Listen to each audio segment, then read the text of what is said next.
Larry Kudlow of National Review and CNBC. I'm here with former Minnesota Governor Tim Pawlenty, who is the CEO of the Financial Services Roundtable. Good day, Governor. Thank you very much.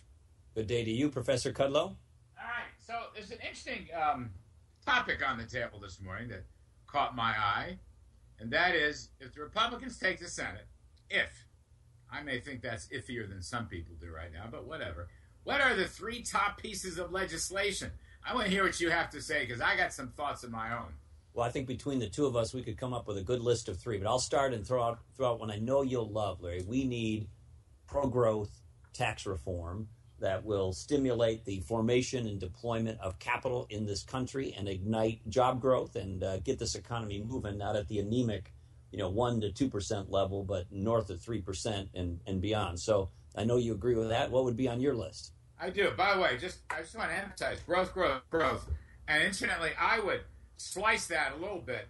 I'd go for corporate tax reform first, and I'd leave the personal slice for later on. I know there's some overlap, and I would let the small business S-corps pay the new lower corporate tax rate, which I think ought to be 20% full cash expensing, and you only get taxed on your profits at home.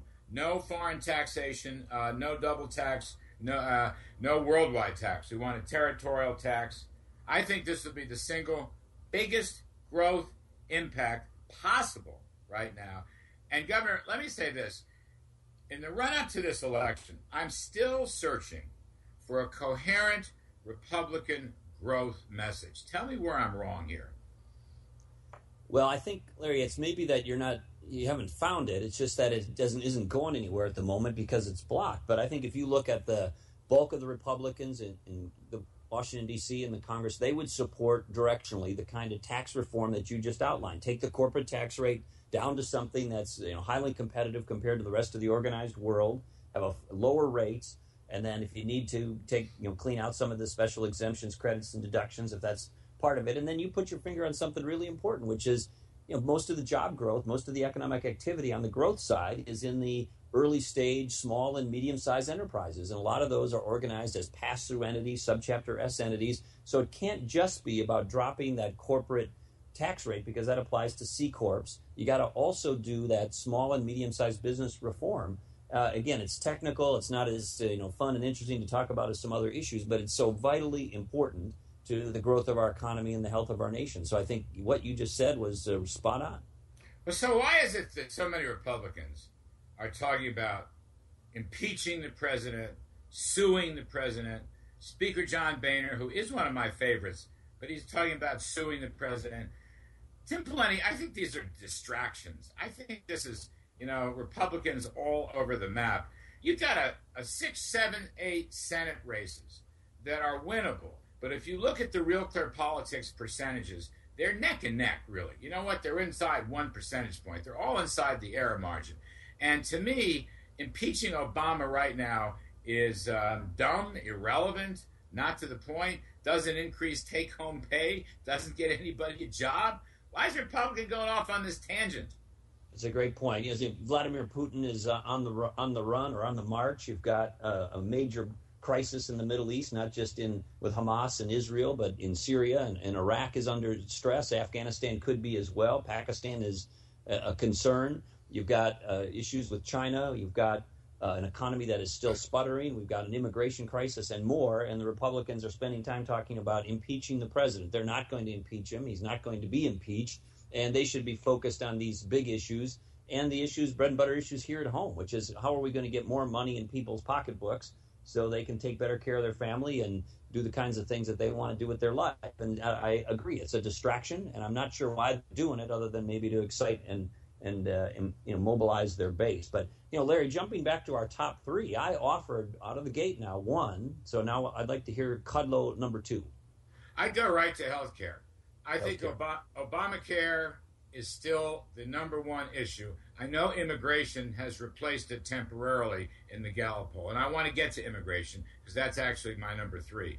But to me, Obamacare, rewriting Obamacare, that's how I would put it. What would you do? What would you do? What were some of the highlights of your rewrite? the first thing I would do, as articulated by my great friend and sometimes mentor, former Senator Phil Gramm, is provide economic choice and freedom. Get rid of the mandates. Get rid of the mandates. Let individuals and businesses pick whatever insurance they need. Work with the insurance companies. You do not have, I myself personally, at 60-something years old, I do not need lactation services, Governor. I do not need them, but they will cost me and my health insurance. Those that do need them should have the right to put them in there, but they might not want other stuff. I don't see for the life of me why the government has to have a one-size-fits-all with all these mandates. And by the way, it runs counter to the great American tradition of freedom to choose. Well, and what would you do with respect to, let's say, the requirement that children up to age 26 be eligible for their parents? Or I'm okay with that. It's how about pre-existing condition? Okay, so you want to get back to a freer market and have free choice. Right. Listen, I want to say one comment on pre-existing. I think pre-existing is very important, and any Republican reform plan's got to have that in, because the GOP, which is often accused of being the party of angry white men, should reach out to the country and say, our reform will take care of the poor. And we will do that either through some sort of federal state risk pool or whatever. Heck, in some sense, you're talking about a population of 2.5 million. I would just give it to them if necessary. I'd have it as a safety net. But other than that, other than the 26-year-olds, other than the pre-existing conditions for ill people, I would just have complete freedom of choice. To me, this is the biggest obstacle. The idea that you're going to get taxed, the idea that you have to conform, the idea that you can't choose what you want, runs counter to the whole American tradition. What would you do with poor people who can't afford insurance? Would you provide a subsidy of some sort, and how would you pay for it? I might have a subsidy, but I want the states to be the driver of the subsidy. You see, I think this court decision by the appeals court, this preliminary decision, is really very, very important. And I think the intention of the legislation, and I think the intention of some of these goofball Democratic thinkers who came up with this plan, was that this thing would be done in the states and would not be done by the federal government. Just like Paul Ryan's new anti-poverty proposal, I would let the states be in the driver's seat. And I think that is something, New York is different than Georgia. New York is different than California. California is different than Wyoming. This one-size-fits-all stuff has got to go. Well, that was the whole point when the founders talked about the states being the laboratories of democracy. They're smaller, they're more nimble, they're more entrepreneurial. People can get at their government officials if they want to help hold them accountable.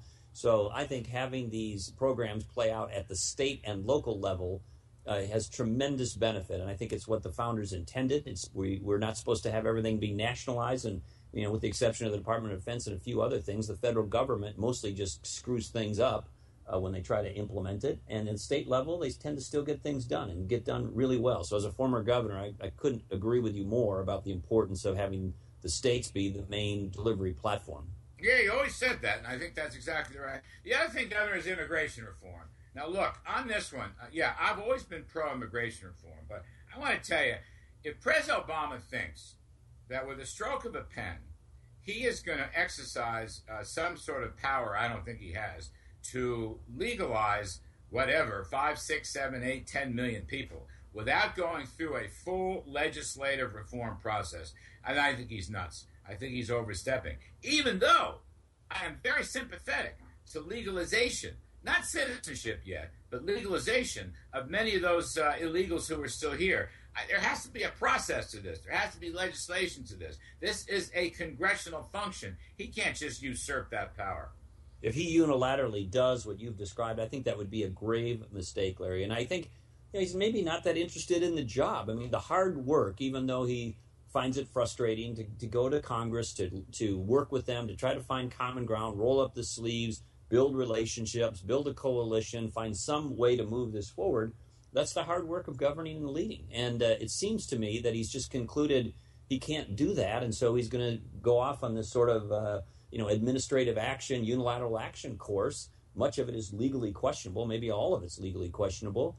And that's not how the system is supposed to work. You're supposed to have a checks and balances and interaction between the executive and legislative branch with court review, and he's trying to leapfrog all of that. And I think it reflects not just bad judgment, but I think it reflects a point in his presidency where he seems to have he's basically just not that interested in the hard work of working with the Congress and leading from a legislative standpoint, and it's really frustrating.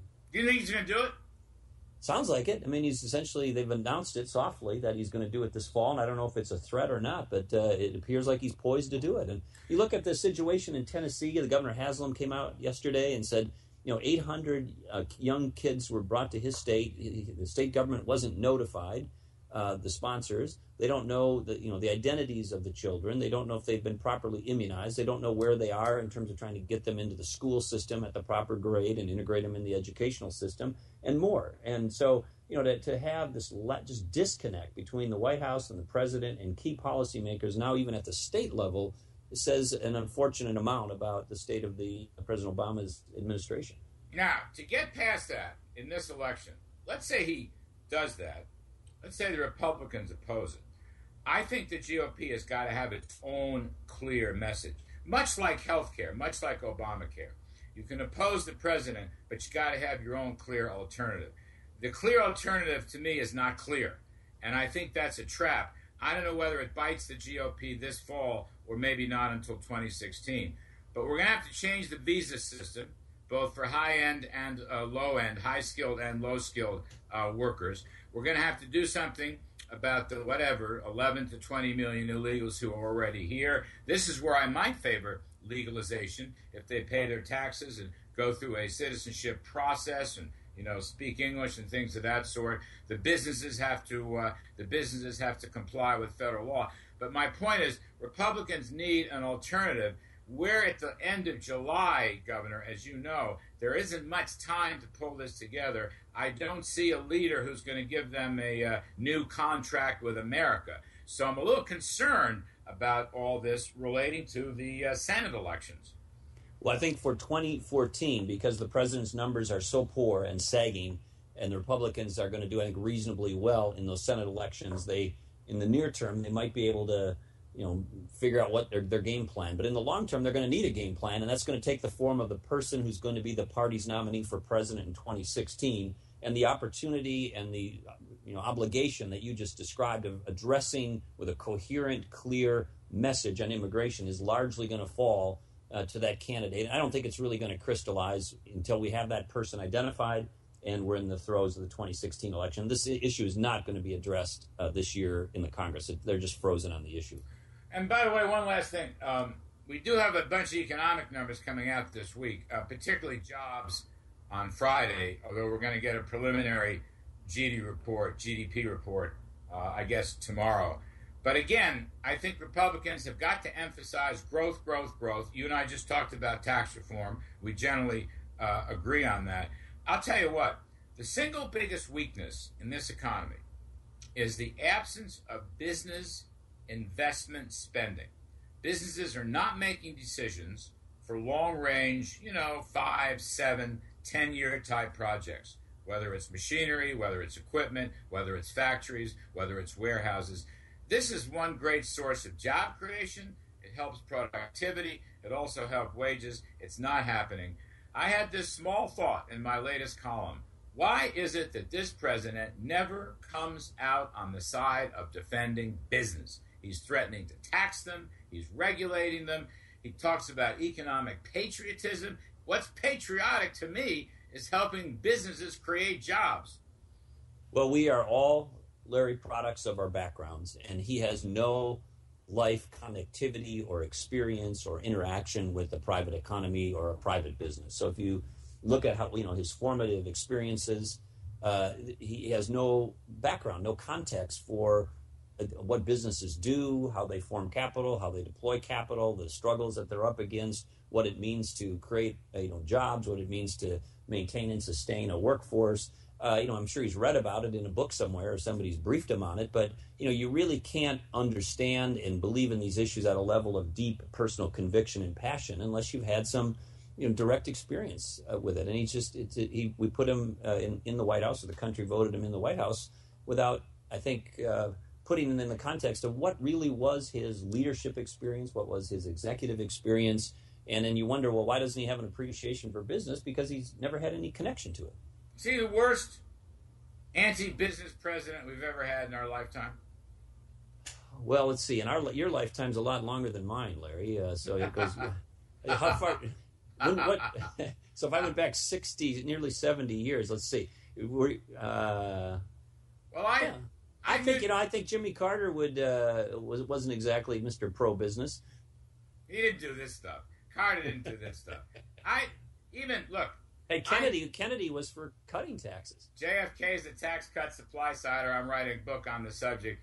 I even think Teddy Roosevelt, who I knew very, very well, even though he wanted some federal regulations, I think he was still basically pro-capitalism and pro-business. Well, when you were advising Lincoln, what were his insights on these issues? Lincoln, by the way, was pretty good. He was a real free enterpriser.